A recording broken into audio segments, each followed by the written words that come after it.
Hey guys, Bios and Ramos, and today's video is none other than the Miami Dolphins at the Seattle Seahawks game preview.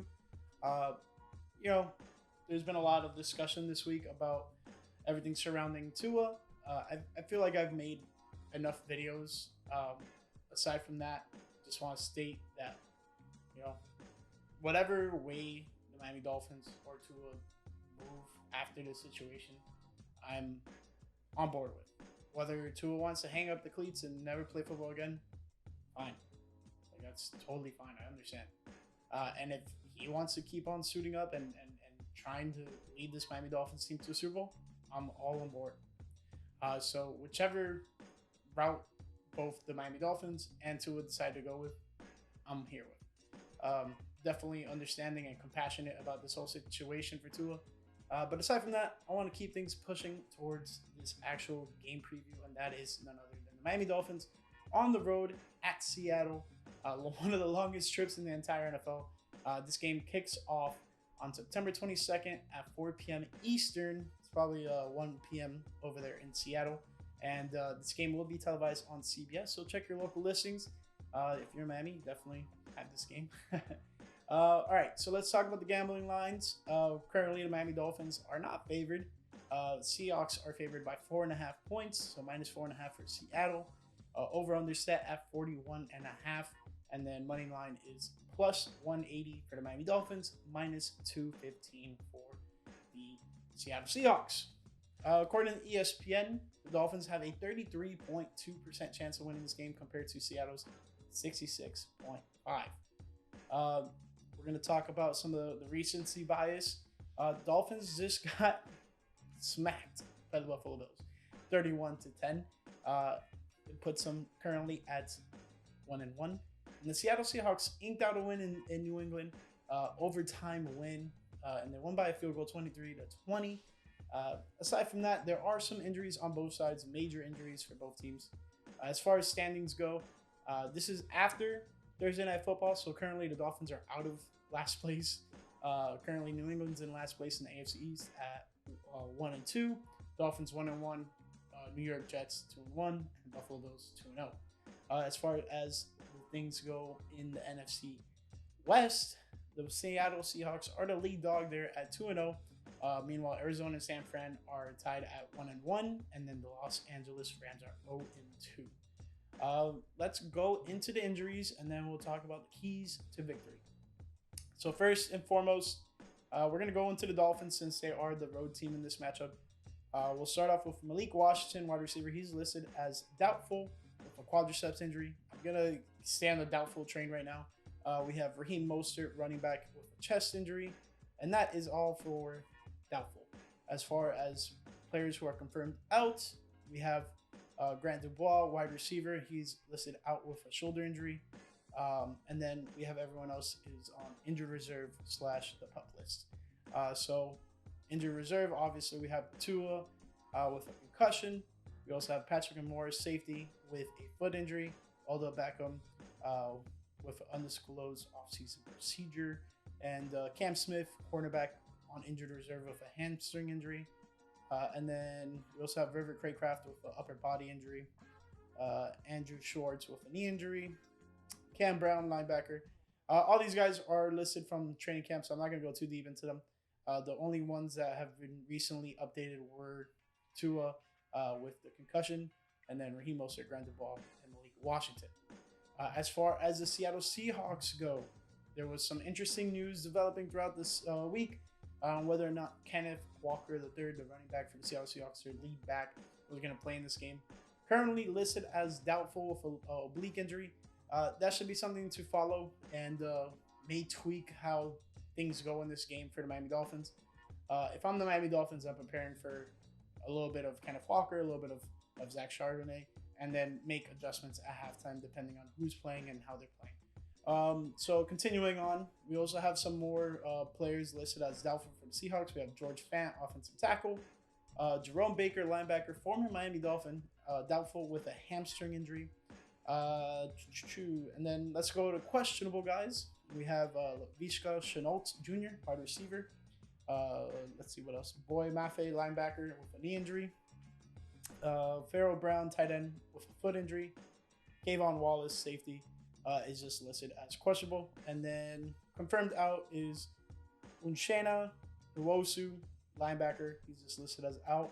I'm pretty sure I butchered his name, so if any of you guys are Seahawks fans or know how to pronounce his name, please hit me up. I hate mispronouncing names. And then other players who have been confirmed out since the end of August, so guys who are out before the season even started. We have Cameron Young, defensive tackle, is with an undisclosed injury. Patrick Reed, the second safety, is out with a knee injury. Abraham Lucas, offensive tackle, with a knee injury. Marcus Sims, wide receiver, on injury reserve with a undisclosed injury. And then last but not least, Joshua Onu Jiugu, linebacker, on injured reserve with a undisclosed injury. So, how are we feeling about the Skylar Thompson-led Miami Dolphins at the quarterback position? I'm a bit optimistic.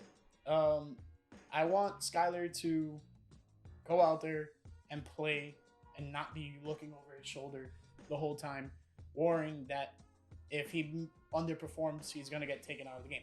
Like, that's not the case whatsoever. More so, I want him to just feel a little bit loose. You know, obviously, you want your quarterback to have, you know, protection of the football and limit turnovers. But at the end of the day, this is his team moving forward until we get Tua back. Unless he gets injured and then Tyler Snoop Huntley has to come in. Aside from that, this is Skylar's team to lead on the quarterback position. So, you know, as a Dolphins fan, you want to embrace it and just hope for success. You know, you do have a tough task ahead of you with the 2-0 Seattle Seahawks in one of the hardest places to play in the entire NFL, in Lumen Field, aka home of the 12th man. So, you know, it's an interesting position for the Miami Dolphins to be. It's not an easy one, but it's not the hardest. And I can't tell you right now what the hardest position right now to be is, in terms of, like, you know, obviously Tua's out, but like just going on the road in this type of scenario. But it is the longest trip in the entire NFL. So hopefully these guys, you know, are well rested and can come out and have a very good performance. You know, if let's say the Dolphins lose a close one here, within a single possession, if they lose by 7 points or less, I am very justified with how the Dolphins came out and performed against the Seattle Seahawks team. But that's not what I'm expecting. I'm expecting the Dolphins to actually come out and possibly win by maybe a field goal. It's going to be tough. They have to be very efficient on the offensive side. And, you know, you have to be mindful of some of these injuries. So if Kenneth Walker is out, that's a big time for the Miami Dolphins.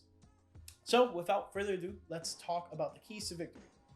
First and foremost, we're going to start on the offensive side of the ball because that's one of the more important spots in all of football right now, with all these rules being geared towards the offensive side. So you could have guessed it. It's make sure Skylar Thompson's life at the quarterback one position is as easy as possible. Now, when I'm saying that is make his reads very quick, get the ball out of his hands, similar to like how Tua was when he was helming the under center for the Miami Dolphins. You know, you want Skylar Thompson to not have to think so much when it comes to getting his reads off. And then on top of that, you know, if the Dolphins can run the ball efficiently, I know there's the backfield is a bit banged up. I know Achane is dealing with some nagging injuries, but luckily he's not listed on the injury status. Like, he has no injury status. And then Raheem Mostert, let's hope he plays. But it seems like he definitely took a shot against the Jacksonville Jaguars, and that's why he's been out. Aside from that, you know, this Dolphins team needs to get off a good start in this matchup against the Seahawks, because you don't want to get down to the Seattle Seahawks team early, because the last thing you want is the crowd to really get involved. They don't call him the 12th man for no reason. I mean, that crowd gets very, very loud, and they're going to let you hear it, if especially if you underperform. So, yeah, just make it as easy as possible. Get the receivers involved as quick as possible as well. You know, I just establish a good offensive identity in this matchup, and then keeping a good tempo. You know, just snap the ball, boom, look at your guy. If not, you have your next run and get the ball out, because a lot of people are questioning the integrity of this offensive line, And if the offensive line isn't doing their job, you're going to get sacked a lot, especially in an offense that, you got to make your reads within the first 3 seconds. If not, the play is pretty much dead. But moving forward, on the defensive side of the ball, it's going to be a flex one this week. So let's say option 2A is going to be Kenneth Walker plays. If Kenneth Walker plays, you have to contain him, limit his runs. He has the ability to break out and gash you with big runs. So the last thing you want as a Dolphins defense is to allow those breaking containments, getting outside and getting upfield for big chunk yardage. If 2B is no Kenneth Walker, still have the same mentality for Zach Charbonnet, but more put your focus on making Geno Smith as uncomfortable as possible.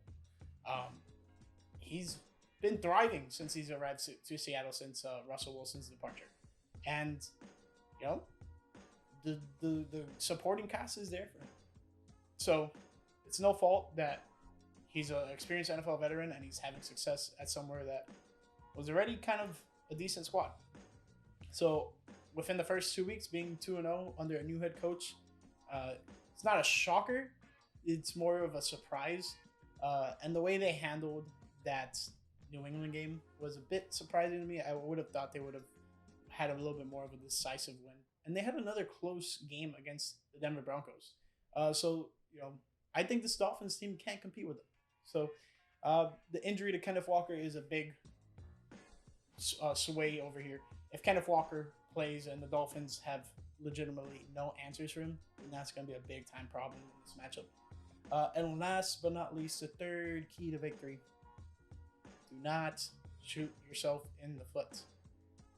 They're playing in Seattle, home of the 12th man. I've said it a few times already in this video.